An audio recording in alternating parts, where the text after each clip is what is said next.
Hello, members of the Sitka Food Co-op. This is Andrew Crow. I'm the director of the Alaska Cooperative Development Center at UAA. I wish I could be at your meeting. I love coming to Sitka.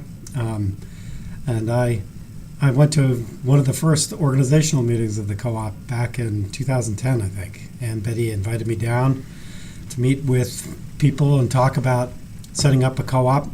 And the other day I was looking back over my presentation, and it was all about how you could set up a traditional food co-op store, a brick and mortar store, how that would support local food, local farmers, and how it would create jobs, and all that was true. But at the time, I thought you were following a pretty typical model where you set up a buying club, and after a while, you transitioned to creating a brick and mortar store.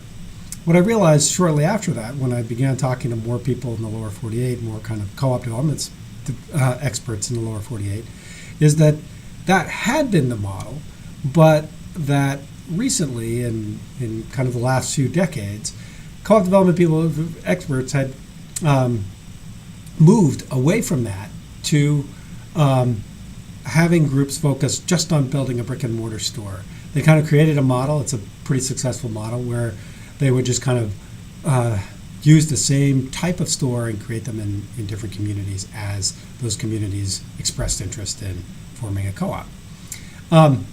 Your approach, obviously, is different. And what I also found as I began to talk to more and more co-op development experts in the lower 48 was that there are quite a few co-op experts who are unhappy with the kind of model that has been developed over the last couple decades. Although that model is successful, it's not able to address a lot of the problems that smaller communities face, which is finding more affordable ways of bringing in high quality food. Exactly the problem that you guys are addressing. It's a problem that, as I began to look around, is widespread in Alaska. Most of the smaller communities in Alaska, food and finding affordable, high quality food is very difficult. And as I began talking to these other experts in the lower 48, I found that they were very interested in what you guys were doing. And I've had a fair amount of success in bringing those people up to Alaska and to Sitka to kind of see what you were doing and to talk about how that model might be able to work in other areas of the state and other areas of the country.